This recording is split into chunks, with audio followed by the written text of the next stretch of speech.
I like line speed because I've seen what it does to skills at test skill level. So I like it on that side of things. But I think what a lot of coaches forget is, Māori All Black, Super Rugby, NZ7 star, Colin Bourke. Welcome to the show. yeah, mate, oh, yeah, long time no see, eh? Yeah, it's been a while. How's it in Japan? Yeah, good, mate. Been up here for a few years now. Obviously moved up here back in 2012 was my first year on a 2-year contract, and still here today. So, not bad. How have you found playing in Japan? It's different, it has its challenges, but awesome place to live. Like everyone will say, like the food, the people, the culture's awesome, and the fact that it's only probably 10 hours on the bird home, so it's pretty close to go back and connect if we need to. Um, but no, it's an awesome place to live, an awesome place to bring kids up as well. So, got 5 kids, bro, in 12 years. A lot of spare time on the hands. So 5 kids later, and they all go to Japanese school, and mum's full time mum. So no, we love it here. Yeah, that's awesome. And so, how's the rugby in Japan? Uh, it's getting better, bro. Like a lot of foreigners here now. Obviously, the last few World Cups, the Japan World Cup was huge. Um, the popularity around the sports got a lot more, I guess, following. There's a lot more rugby in schools here where it used to be predominantly soccer and baseball and sumo. But now you'll see a little bit of rugby in the newspapers here and there, and it's definitely getting more popular. Yeah, what's the development like for the kids? Are you involved with any of that? Well, my son's playing rugby over here. It's different, bro. Like they play on sand. The parks have no grass. It's tough going. Like yeah, it makes you sort of grateful for what we've got back in New Zealand when you can just go to any park and kick a ball around with grass on it. But here, but they still turn up, bro. They still turn up, and the kids go hard and they love it. The university system here is awesome. They've got a really good competition there that a lot of players come through, and yeah, there's actually a good YouTube documentary on one of the top universities that's worth a watch if you get a chance. So there's definitely pathways through that sort of stuff, and then they go hard.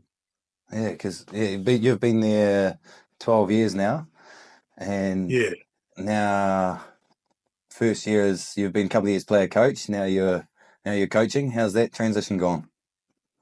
yeah, it was an interesting one. I sort of was in one team in Tokyo for 10, 10 years, and then sort of got to the end and we were looking at going home and getting into coaching back in New Zealand, see, and an old coach that I worked with, a couple of coaches, Australians, picked up a gig down in Osaka in Japan, and they asked if I'd be keen to come along and sort of have a player coach sort of role. And I thought it'd be a good opportunity to learn off a few coaches and just sort of do a little bit of individual, I guess, IPP stuff at the same time. And but end up playing every minute of every game just about it. So I didn't do too much coaching the first two.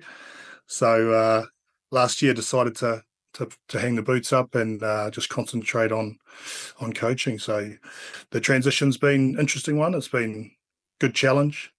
Definitely longer days. Hmm. You don't just take your boots off and get in your car and go home anymore. You got to review training and then start preparing for the next day's training and whatnot. But no, it's been good, and I've got good support around. Obviously, got the brother's a professional coach back in New Zealand, and a couple of good mates are coaching in some pretty good spots in New Zealand as well. So yeah, got good support. Yeah, so could you just go through what your day looks like as a coach? Sheesh.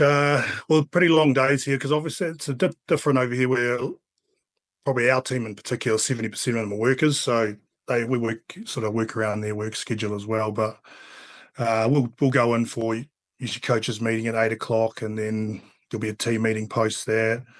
Uh, Standard, the forwards and backs will split for a gym and then maybe a unit session, and then we'll come together and have a team session in the afternoon.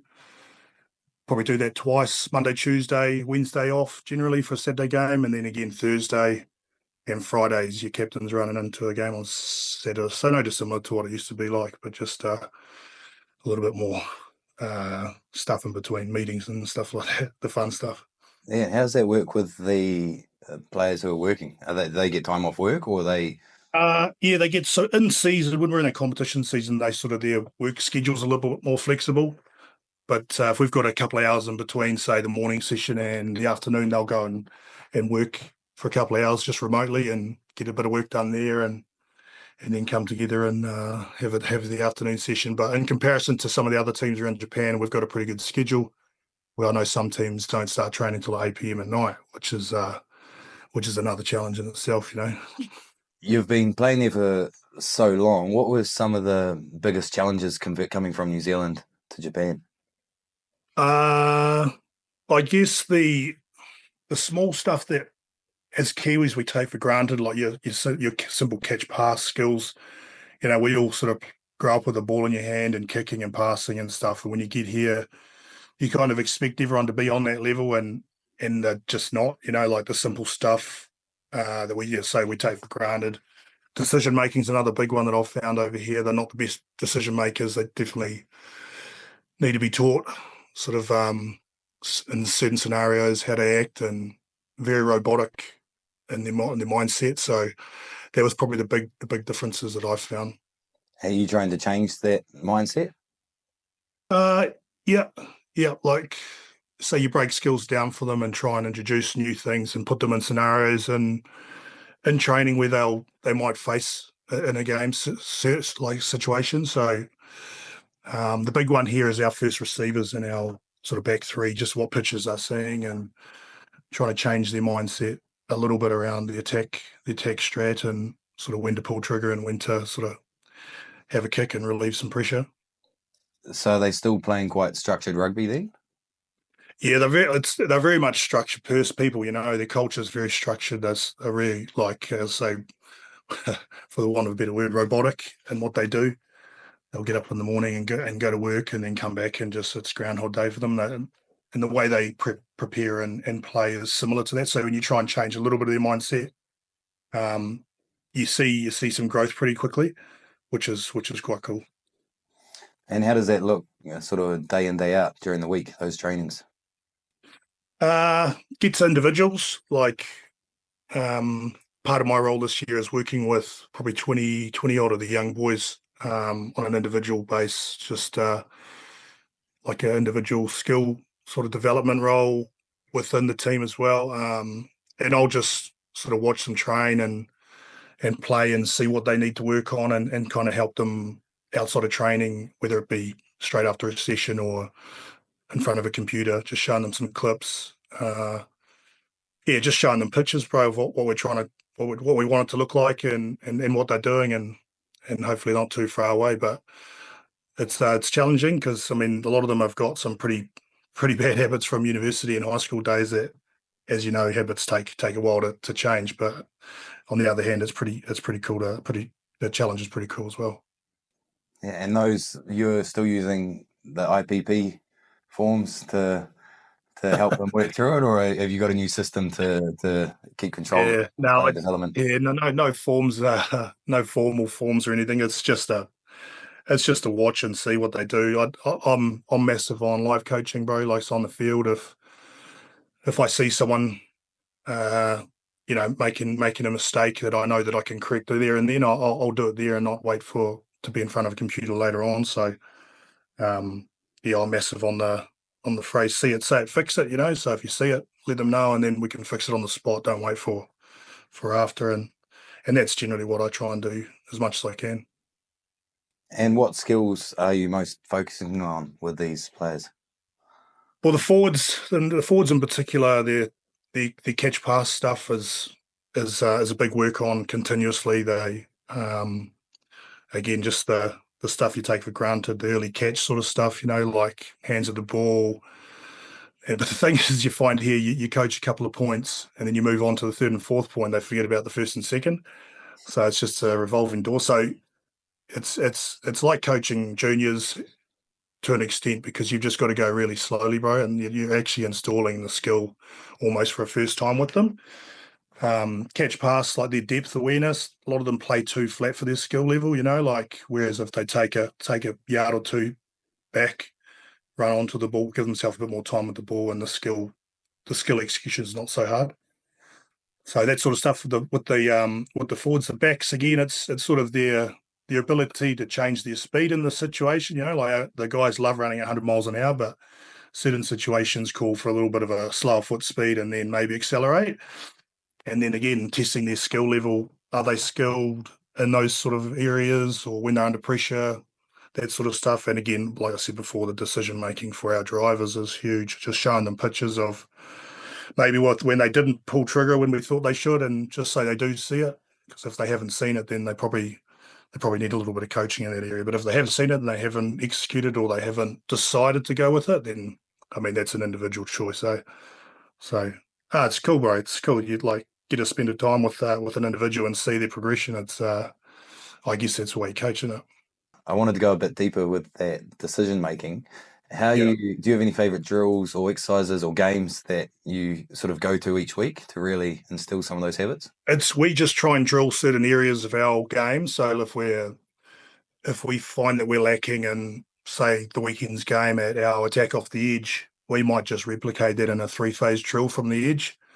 So they just get reps at a picture they're going to see in a game. Like this week, for instance, if we're coming up against, let's say, who are we playing this week? Playing Honda, the car maker brand. Let's say they bring a lot of line speed. So we know our boys need to, take a little bit more speed off out of their feet, hold their feet a little bit, and then the outsides and the drivers are going to be able to see the space on the edges once they commit to that line speed and how we're going to get around them, sort of thing like that. And so we can replicate that through some drills, whether it be from the, like I say, from the edge for a couple of phases, or maybe where we end up in the middle. What does that look like for our two-side attack, and sort of the numbers that they're looking for on defence? Like generally there's usually 13 in the front line, so where they're a little bit shorter, probably the better option to go. So again, we can rep that through drilling, and then again show them the images on the tape after, and then I think that's for our crew. That's been pretty good so far. So is that where most of your training's going? Like how much time a week would you spend on a set piece and then counter attack, etc.? Uh, so the days are chunked. So days are all different. So Monday's usually your install day, where any new learnings that need to be taught will be taught on the Monday at low speed. Tuesday's usually your collision day, so usually a heavy day with contact, and you'll get a little bit of drilling in there as well. Like I was saying, if it's something that we've installed the day before or where we were lacking in the weekend, we might drill that with a little bit of not live contact but body and front sort of stuff. So putting the drivers under a bit of pressure, putting the ball carriers under a bit of pressure, and then Thursday's generally your speed day, so it's more attack, defence, just at speed, and execution, and then Friday your captain's run. So probably get two licks at it at a pace on Tuesday, Thursday, and try and split the session up between, you might have a skill block, contact block. There might be a certain area like a drill that we were lacking in again, or we need reps at, and then you'll come together and do your 15-15 if you've got numbers. So that's generally the way our working week looks. So throughout your playing career, did you have a favorite coach, and what did you learn most from them? Favorite coach? Yeesh. Can be one of your favorites, not to put you on the spot. I've been actually quite fortunate, bro, to have some pretty good coaches along the way. Like even remember back at school days we had Schmitty, like we're pretty lucky to have, and even then you think how detailed he was back then, so you can imagine what he's like now. And so pretty lucky to have Schmitty. And then when I moved to the Bay after that, he was my coach there with Vern Cotter. So like another couple of good coaches with and then going to the Chiefs and having Ian Foster as the head coach, who obviously went on to be the All Blacks coach. And they all had that I learnt off them all, like certain things, and they all had they're totally different coaches, like they all had their own personality and their own coaching philosophy, which now looking back as a coach is pretty cool to look back on. Favorite coach? I really liked my time at the Bay, or Bay of Plenty, that is, with Vern and Schmitty. They had a really good relationship because Vern was very much the bad cop, and Schmitty was the good guy, but the also the brains. Hopefully Vern doesn't see this, but yeah, Schmitty was definitely the brains, and they just had a really good relationship and understood what each other were bringing to the table, and it worked with our group of players that were a pretty ragged bunch, and they just, the detail that Schmitty had was sort of, I don't think I've had another coach, have I, since that's been that detailed. Like he knew what he wanted, and he had so much knowledge of a certain, whether it be a move or a sequence of play, what he wanted it to look like, and Vern was just very much up front in your face, tell you how it is. He's a straight shooter. If you're playing up, he'd be telling you to your face, and he knew how to get the best out of the players. Like he knew how to tug on a few hard strings and get you motivated for games. So probably those two off the top of my head. I think, as I say, like awesome coaches I've had along the way, Fozzie and those two, and obviously Titch with 7. So been lucky. And has that carried over into your coaching philosophy, the structure around how you play? Yeah, I reckon because like anything, you take the good things that you've learned from coaches or players, and you try and you just add it to your book, don't you? So then, but while I'm trying to find my own philosophy as well, if that makes sense, like obviously a new coach, but from the coaches that I've had and what I've found was really good, that I'll just, I've got that in the back pocket and try and, along with adding my own flavour to it, just try and take a bit of that stuff on as well. Yes, it's yeah, it's because you spent some big chunks at just the one club, eh? That was sort of Yeah. Over here, it's been more the players, bro, that we've had some pretty international star players come through the teams as well that I've been in. So, and to learn off those guys as well, even though they're not coaches, but they've been in a position where they've probably run the attack in their team, like first fives and international first fives, international second fives. So, been pretty lucky, eh? what did that look like? The communication, or how did you best learn from those players? Was it sought after, or did you just sort of let it happen and take notes on?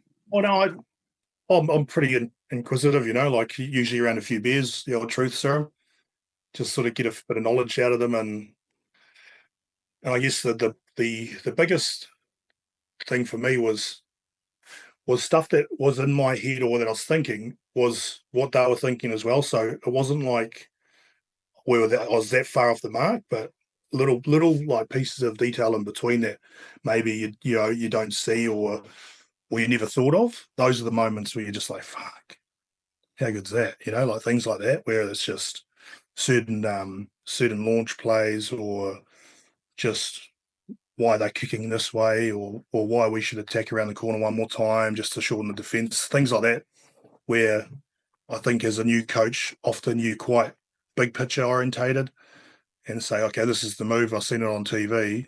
They scored, so why aren't we scoring the corner? But there's a lot more detail that goes into the move, or whatever you're doing, whether it be a set piece play or sort of attack sequence. But no, I'd always sort of question the boys and get as much out of them as I could. Could you give a couple of examples of those brain explosion moments? It was like, guys like Tamati Allison now, who's coaching the All Blacks. So I spent a lot of years with him in Tokyo. And it's just around line running, line and defence. His stuff, obviously he's defence coach now with the ABs. Just defence. Like it's not massive. It's just little things like stay in front of the man, or don't push early, hip square, like things like that. Like when you're on push defence or jockey defence, stay in front of the ball for as long as you can, give your time, your mate inside you a bit more time. Yeah, trying to think a couple others off the top of my head. So you a blitz or drift man? I like line speed because I've seen what it does to skills at test skill level. So I like it on that side of things. But I think what a lot of coaches forget is line speed. You need to have really good individual tackle takers. across the board, like because everyone's committing to line speed. So if you've got, and you're very much one-on-one, like, and if you've got poor individual tackle technique, then you're going to get found out. It's all good having the intention to get off the line, but if you can't make a one-on-one tackle, whether that be the low numbers in the forwards or maybe a centre that's got really bad lateral movement, you're going to get found out. So I'm all about connected line speed, if that makes sense. So like just even if it's getting off the line 2 meters, just moving that ad line back so our defensive fold's a little bit easier, because obviously going backwards is hell when you're trying to fold around the corner and the breakdown and stuff as well. So probably in the middle there, bro. Wouldn't be I'm not a passive, and probably wouldn't be a blitz, but I'd probably just have connected line speed, yeah. And do you have any favorite systems around that connection? Like, so often some people use a 3-person connection. Yeah. I think three's the standard one, the hunting in threes. So that's always a good one. Could you go into a bit of detail for that for the listeners? Well, just so if the ball's in front of you, then either side of you, that's your three. And once the ball goes, and you just sort of move along and stay connected in the threes. So we call it hunting threes. So you never feel like you're by yourself. So if you pass to your next guy and he passes, it just shuffles down, and then and what you get off the back of that is good connection. And do you specify roles within each player? Like that inside player, his job is to do something specific within it? Some teams I've been and they've had the inside guy will always hunt the ball. I know the Crusaders used to be big on that back in the day. I'm not too sure about now, but they'd always have a hunt from the inside and pressure on defence and pressure that ball and try and slow the ball down. Outside guys just staying connected, and if it's a two-man tackle, just trying to spend a bit of time in that tackle to slow the player the ball down. So we call it time and tackle, TIT. So if we're the outside tackler, if our inside guy chops, we're over the top. We're just trying to control that ball speed. So we just want to really stay in, because you're committed to the tackle, so you may as well commit to stay in there and fight like hell to slow that ball down and give your defence time to set and get off that line. And how are you coming around the corner? How are you setting up your defensive line from a ruck? Yeah, general rule, I think, across the board with the teams up here especially, is fold two, and the third man makes a decision. So going back to before, usually 13 in the front line, 12 sometimes, depending on what your nine's doing. So yeah, just being smart, but general rules, fold two, and then the third one makes a decision. And yeah, I think that's, from what I've seen, this looks like a general rule along amongst most teams, and so far, yeah. And are they just pushing each other out, or are you setting a post or 1-1-2, or just? Yeah, no, they used to be lock in at one, but found just with the speed of the ruck, sometimes that one would stop your fold. So if he parks up early, you've got to go around him. So then what that does, it opens that little pocket for the nines to run into, because if the ruck speed's fast, they're going to get outside one, and then our next 2 and 3 were just running into each other. So we don't really lock in our one. The only exception to that is obviously in front of our goal line. We'll lock in one and work around him. But other than that, we just try and get to that third spot and open that space up to create a sort of, I guess, a smooth fold into that sort of ruck hub area. Yeah, awesome. And as a coach, what do you think your strengths are? I'm not sure. So this year I'm doing breakdown, and I've never. It's not been a part of the game that I've ever really thought I'd be coaching. But I got some good videos on YouTube, mate. Then me doing the shoelace. Yeah, but it's. I have to plug that in later. I have to find. There's that. You have to send me that link of you untying. Was it the shoelace? Or, yeah. Yeah. No, the fellow was holding me in there, so I was like, he hold me in there, so I might as well undo your shoelaces. Yeah, but I say, well, it's nothing that I ever thought I'd be coaching, but because my mindset's very much attack, I think that's where I'll find myself coaching, or where I want to coach is attack. But again, like You know what it's like changing position, bro. It ends up giving you a new perspective on the game. Like now, I'm learning I'm learning a lot more, and I'm having to deliver like some breakdown stuff. So I'm having to look at footage of other teams and see how they're attacking the breakdown and how we're going to try and negate that, which has been cool. But yeah, what sort of coach? I don't know. But young in the teeth to be what sort of coach am I? Yeah, Not completely sure. understandable. We're Yeah, always evolving and developing as coaches. yeah. Yeah. Are there any little tips you could give around the breakdown that you picked up so far? Well, I'm doing a tech breakdown, and nothing. It's still the same, bro, as it was back in the day. You know, like your ball carrier is massive. He dictates how the breakdown's going to go. If he if he dies with the ball early, I mean, if he gets chopped or just doesn't fight, and your 2 and 3 arrivals are going to be slow, then they're going to get on the ball, and it's going to make it a shit fight. So if our ball carrier can and use his feet, you know, use a bit of groundwork and buy some time for the two cleaners, then generally you're going to have decent ball. So I'm putting a lot of emphasis on our ball carrier. Like it's his responsibility for the ball. The cleaner's responsibility are the threats. So um, I've named them Des and Troy. Together they destroy.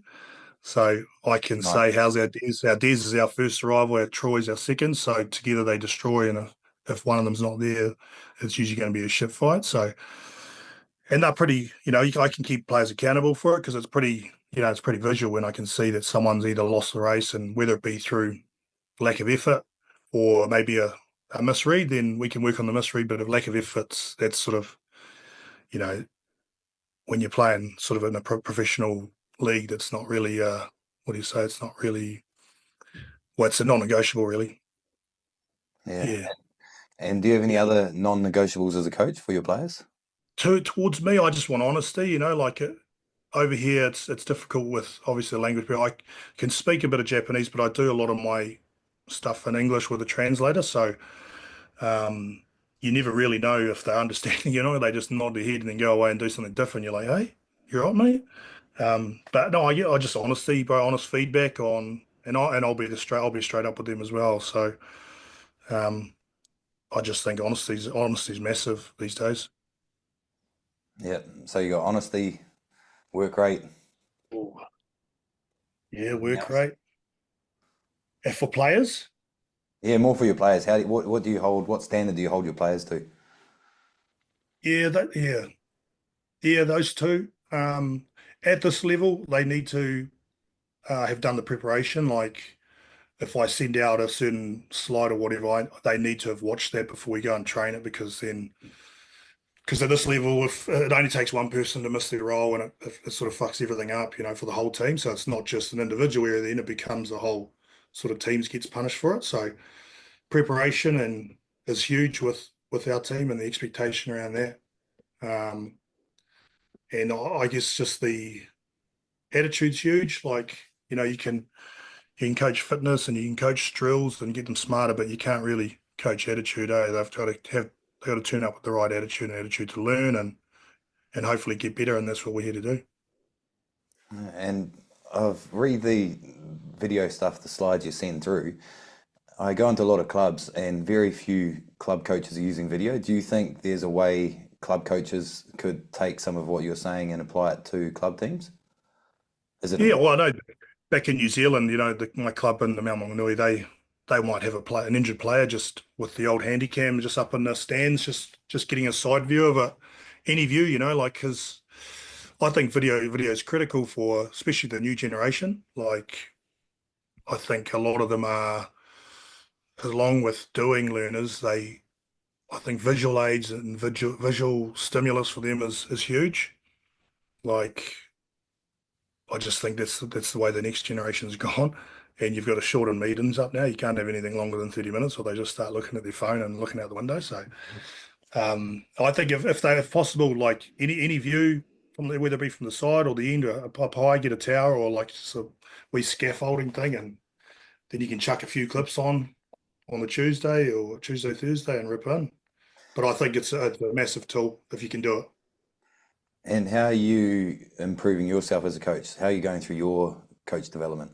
I'm like fortunate enough to have some some pretty close friends and some good coaching positions back in New Zealand. So I'll I'll soundboard off those guys, and every chance I get off, I try and get home and do some IPP. I was lucky enough to sit in with a few teams the last few years and just sit and learn. Really, sit in the back of the room and see how teams do it. See the differences between, say, Canterbury and a Wellington and a Bay of Plenty. Like they're totally different, and it's awesome. They're their own. They have their own identity. Um, so that was cool to sit and learn and just bro, just like anything, just having a look out on the web. There's a lot of stuff out there, a lot of learnings to be had. Watch a few of your videos, Okay. link below, Hopefully they get better. link below. Yeah, So we won't finish there. I just got three quick fire questions. well, We've actually already answered one of them. What are your, um, we might change the wording on this. What are your three non-negotiables that you expect from a coach? So as a from player, coaching. Yeah, no, as a player, what I, were your non-negotiables yeah, you yeah. wanted from a coach? I still think honesty is huge. Like I said, it goes both ways. So if I was a player, um, honest feedback's massive. Like if you're not playing for a certain reason, you don't want to be told bullshit. Like I think majority of the players these days want to be told straight up and give them work-ons to go and work on. Like there's going to be instances where there is someone that's doing everything they've been told to, but it might come down to experience. Player one, player twos, or player one's played 50 games, player two's played two, doing exactly the same jobs. You're going to go with experience more often than not. So there is the odd occasion where it's like keep doing what you're doing, but I think honesty's huge. Number two, as a coach, game knowledge. If you don't know your shit, you'll get found out pretty quickly. So I think if you yeah, I think game knowledge is critical, or whatever in the area you're coaching, whether it be attack or forwards, just study, bro. Like go and learn, and yeah, just keep evolving as a coach. The third one, adaptability. If that's not yeah, the adaptability, be like willing to adapt, whether it be your coaching, not your style per se. It's just there's going to be someone that knows or that probably doesn't, know something that you don't. So be open, be an open book. Don't just be closed and be like, this is my way. From what I've learned with some coaches, like do it my way.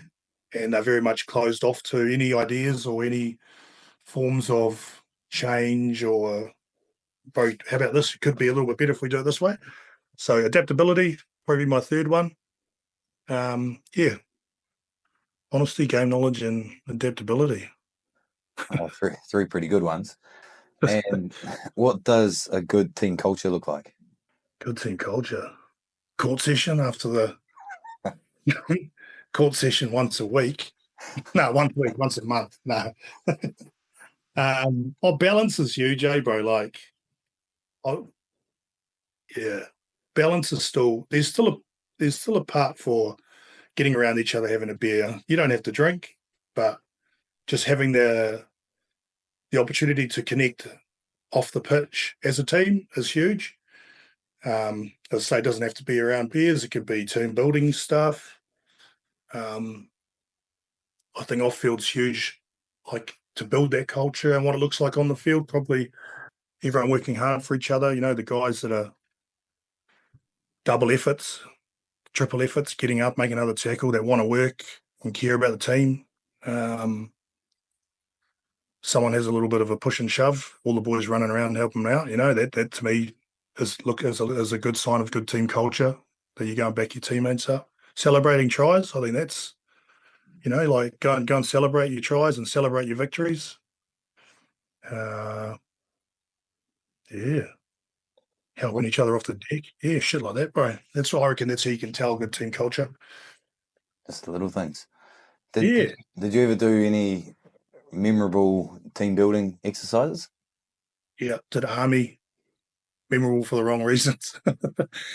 Yeah, it was not fun. It was not fun, but I guess what it did, because it was fucking hard, bro. And like what it did was nothing was going to be harder than that, you know.